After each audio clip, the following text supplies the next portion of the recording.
We call it Busted Halo because we're not perfect, but God asks us to try anyway. Answering your questions of faith is Father Dave Dwyer of the Paulist Fathers. Cracking us all up is the ambassador to the people, pseudo-producer Brett Siddell.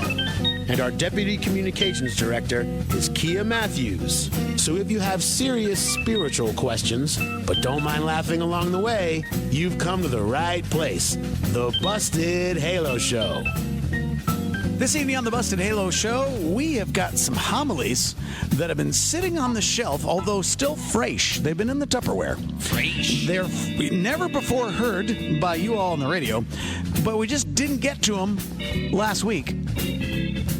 And so, of course, coming up this hour, we've got our fun homily pay attention game.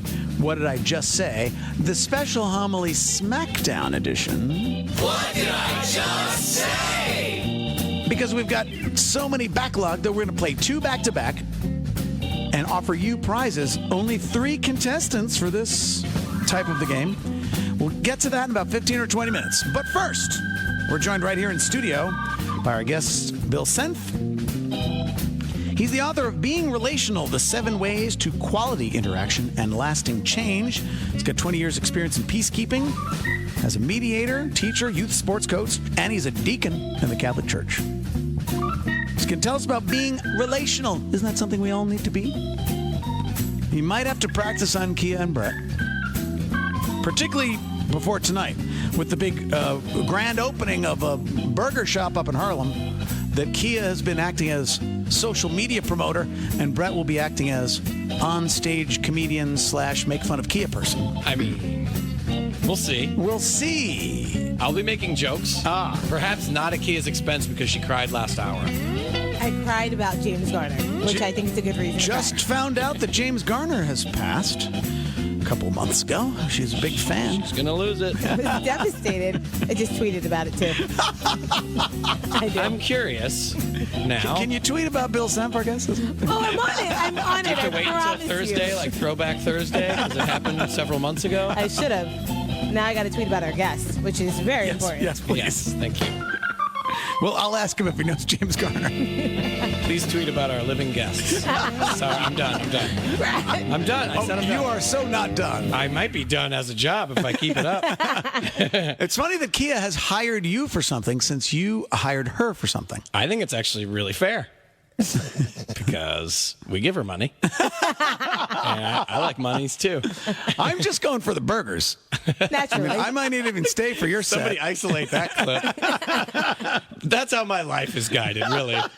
Which actually I will be commenting on. Isn't there free drinks there from 7 to 8? Or Yeah, free that's sangria? happening now. I'm getting Right pictures now. of it, but I'll make sure. I will be making jokes about it gets scary when people are only framing their life based on where the next open bar is.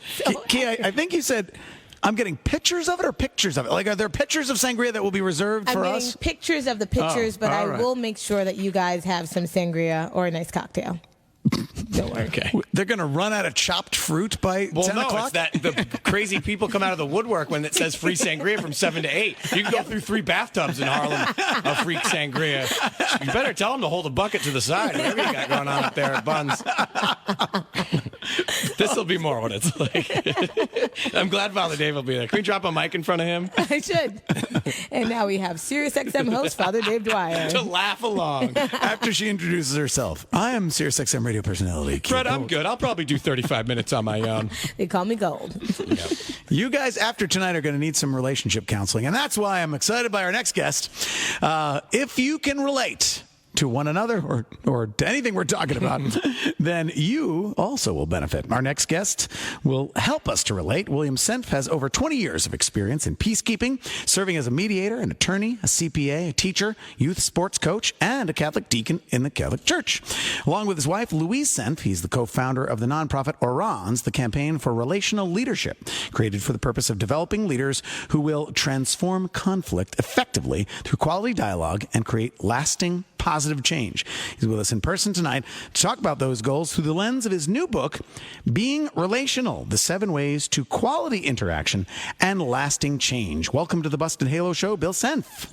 Thanks, Father Dave. How are you? Wonderful to be here. I got to tell you, you guys are having some quality dialogue going on. Okay, we right are. here. So that's good. All right. Phew. Yeah, because that's if we get the stamp of approval from He's the an expert. guest. Yeah, so what you guys are engaged. That's Right, good. You right. know, that's one of the 7 ways.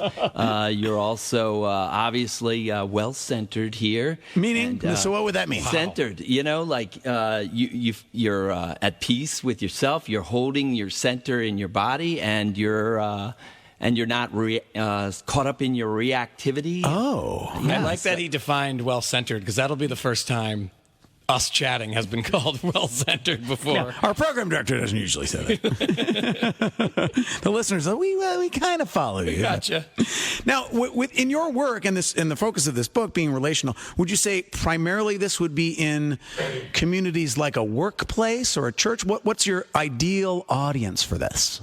Oh, well, Being Relational is all about everybody. Everybody. Yeah, because it's all about quality dialogue and lasting change that you can create, you know, by the way that you interact with every single person you come in contact with, whether they're your friend, your family member, or somebody you really don't like. You call them an enemy, or even a bully that you don't think deserves your respect at all. So it's something that applies across the board. Well, let's talk about dialogue, because I find that we're more in a culture today, and this was certainly possible before the advent of cell phones and social media, but typically it seems that when people are communicating, it's almost a matter of waiting for one person to be done, and then I'll start talking, which, correct me if I'm wrong because you're the expert, isn't really dialogue. So what is dialogue? Well, Dave, one of the essential elements is, listening. And so if you're just sitting there waiting for somebody to finish so that you can get to what you want to say, then you're not engaged. And so one of the first and kind of sine qua non thing in being relational is being engaged. That means that you have to be present with someone, you have to be attentive, and you have to be interested in what they're talking about. So we wish that for every single person out there in the pews when we're giving the homily, right? But that's what it takes to be relational. You really have to have that listening skill. And so we've spent 20 years working on that in the mediation room with people in the midst of their very difficult problems. Because it's one thing if we're not engaged and attentive listening when there's two friends at dinner, both of which are looking at their cell phones. But when you're in a situation like you have experience with, mediation, which is typically people that have a conflict, perhaps a significant conflict, then I would imagine that the needles just go off the charts, that I'm not listening even to the content that you have to say, because I'm just reacting to you. If somebody's mad at somebody, or if do you typically work with divorce or business mediation? What sort of mediation? You'd be amazed at all the stuff that walks in the door in terms of conflict. Welcome to Bill Senft's mediation room. And it's the same type of thing that walks in the door of the church. As somebody who works in ministry, people have problems that come in incredible different variety of shapes and sizes. So we deal with them. A lot of people, when they're in conflict, they're having a conflict response, they are unable to listen because their brain is getting in the way. Their emotions are such that their ability to process and understand somebody else's point of view is really compromised. And so part of being relational is to get that back. And you can do that through breathing and through attentiveness to your reactivity and knowing when you're being overtaken by the things that are going to make it very difficult for you to get outside of your own self-absorption. Knowing when you're being overtaken from within, meaning. Correct. Oh, interesting. And that really is about the idea of being centered. And then the other concept that's really important in dialogue is also just being grounded, and that has to do with your thinking. And so a lot of our misery is created by our thinking. What we think about something that might not be true or that we assume is true.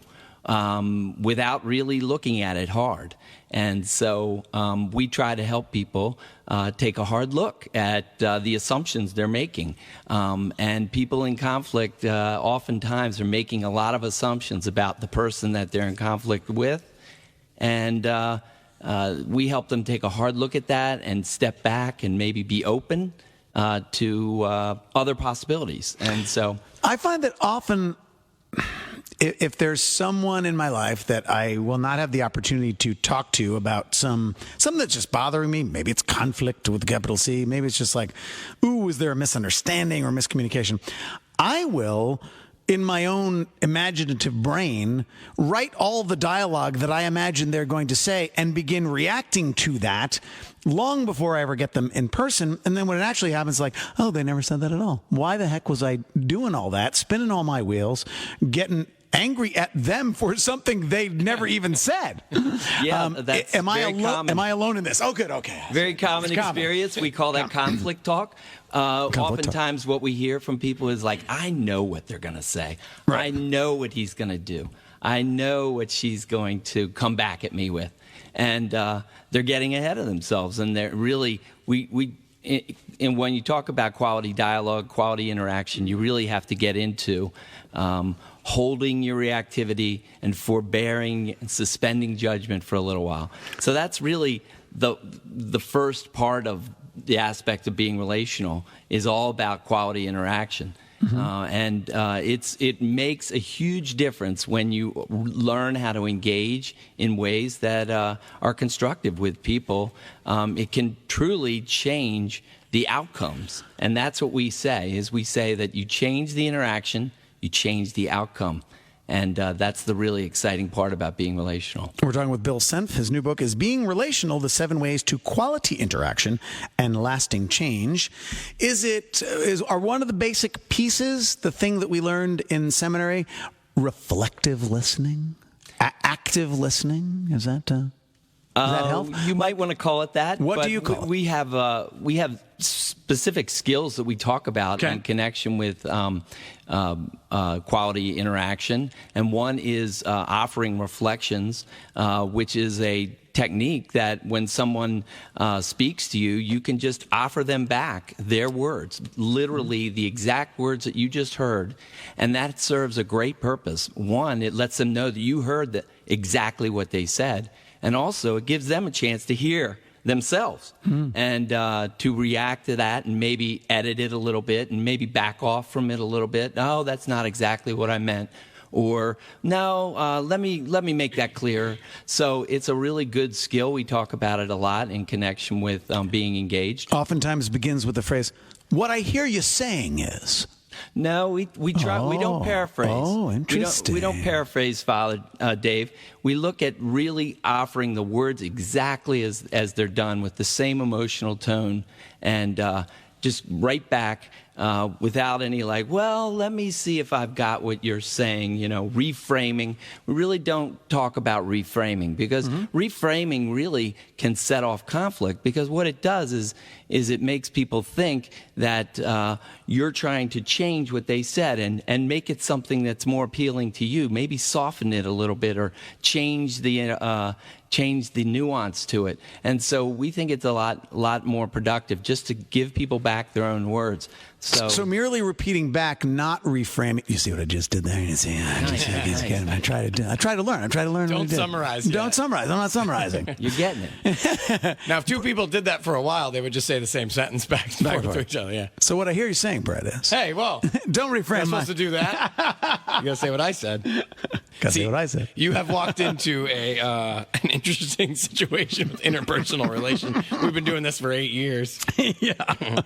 Now, in the book, you talk about these ways in which we're engaged, but when you move to the piece about lasting change, it seems to me anyway, that your Catholic deacon shines through a little bit. It seems like the qualities that you're looking for sound like things that Jesus wants. Well, Dave, when we talk about creating lasting change, we're talking about ways of being in relation to other people that create outcomes that are sustainable. And so if you create an outcome short-term outcome because of coercion or force. That might seem good for a little while, but it'll probably fall apart. So we're talking about ways that create lasting good outcomes that won't fall apart. And so our model for that is Jesus Christ. He's a singular figure. He forces a choice upon us. We either say he is who he says he is, the Son of God, or he's a dangerous, delusional guy. And we made our choice with that. We respect everyone's choice. But Jesus to us represents somebody who never used power to enrich himself. Never used power to cause harm to others, never used power to coerce people to do something that they wouldn't choose to do. And so rather, he used influence with acts of mercy and kindness. And we think that is the most powerful way to create change. And it has implications not only for each of us individually in how we interact with every single person every day, but it has big implications for how we interact collectively in our organizations that we're part of, our families, our companies, our country.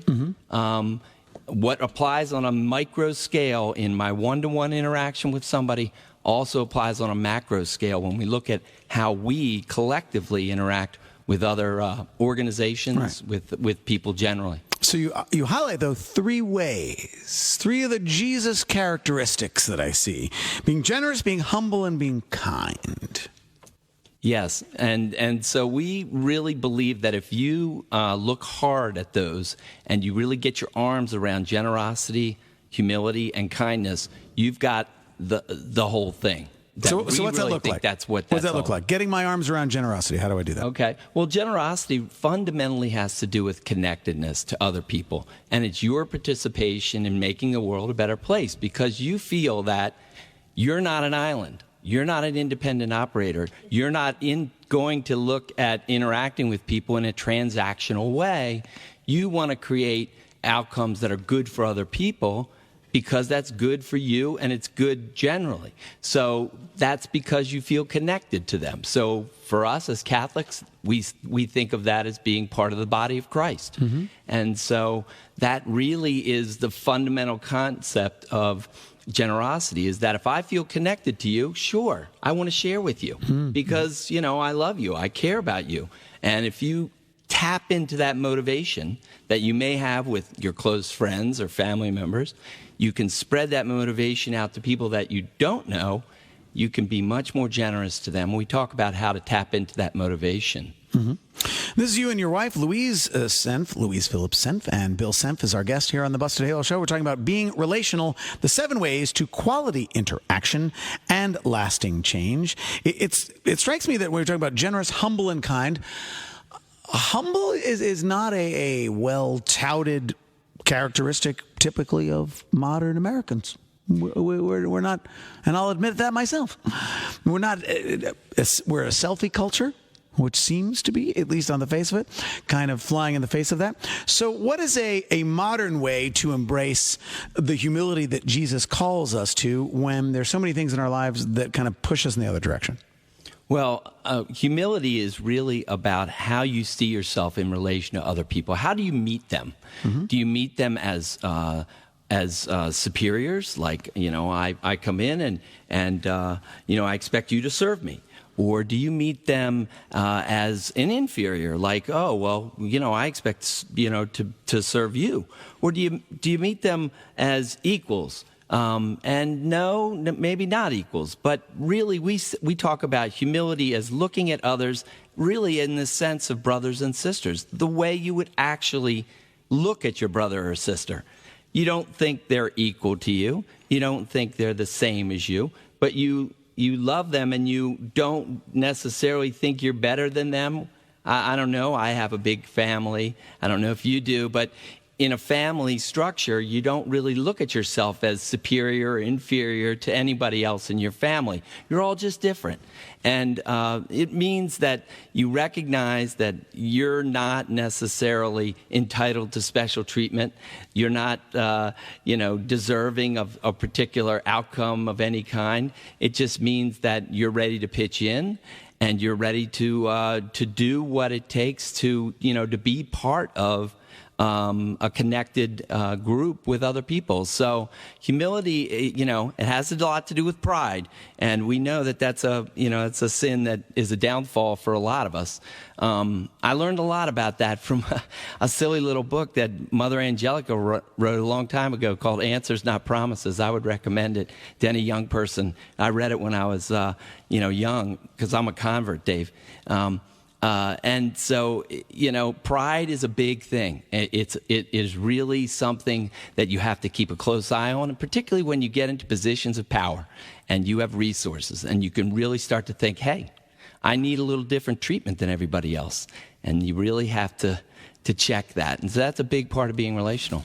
Well, I would imagine that it therefore, in the same way that Jesus, through some of his interactions and some of his parables, pointed out that it's hard for people that have a lot to do this Christian life thing. It seems harder for the folks that you just mentioned, people that, thanks to their status or wealth or whatever, just seem to have power over folks. And to find someone who has a staff and has, people cleaning up after him and all that can still genuinely interact with those folks as if there were no power differential. Obviously, sometimes you need to have that for the sake of the chain of command, or somebody in the military is not going to say, I am not an equal to people that are 3 ranks below me, and I got to express that sort of thing. So how, maybe even if some people are listening and they know some people in their lives that there is a perceived great differential, whether they're on the bottom rung and the person they're thinking about is on the top, or the other way around, how do we flatten those for the sake of humility and interaction? For ourselves, we can, really take a hard look at the way that we're interacting and what our expectations are. Mm-hmm. And so, if our expectations are out of line with what we would expect in terms of how we would be treated by someone else, then we're probably slipping into pride. That's potentially a problem. The book is written specifically for this audience of people with resources and power, Dave. We come from that. We live on the East Coast. We live in this bubble of prosperity here. And so we believe that being relational is most critical for those with power and influence, because they're the ones who can truly make a difference with how they use their power and how they use their influence. And so that really gets into the third way, which is of creating lasting change, which is kindness. And you don't think of kindness in terms of having to do with power, but we say that kindness is all about how you use your power. And if you and understanding what power you have and how you use it. And so fundamentally, that gets down to whether or not you're using force, and that's not kind. And so we're really hoping for a lot from Pope Francis when he comes to visit, in terms of what he might have to say about how the United States uses its power, not only economically, but militarily. And we're wondering whether or not he feels that fits in with, the ways and the teachings of the church. So we're hoping for big things from Pope Francis when he comes. You are not the only ones who have high expectations and high hopes for Pope Francis's visit here to the United States. The new book is Being Relational, 7 Ways to Quality Interaction and Lasting Change. Louise Phillips Senft and our guest William Senft, husband and wife, deacon and authors and speakers, have, with their 20 years of experience, given us ways, even if we're not in major conflicts, just the way that we interact every day, to somehow be a little more Christ-like in those. So thanks, Bill, for dropping by the Busted Halo show. It's my great pleasure, Dave. Appreciate it. Yeah. All right, so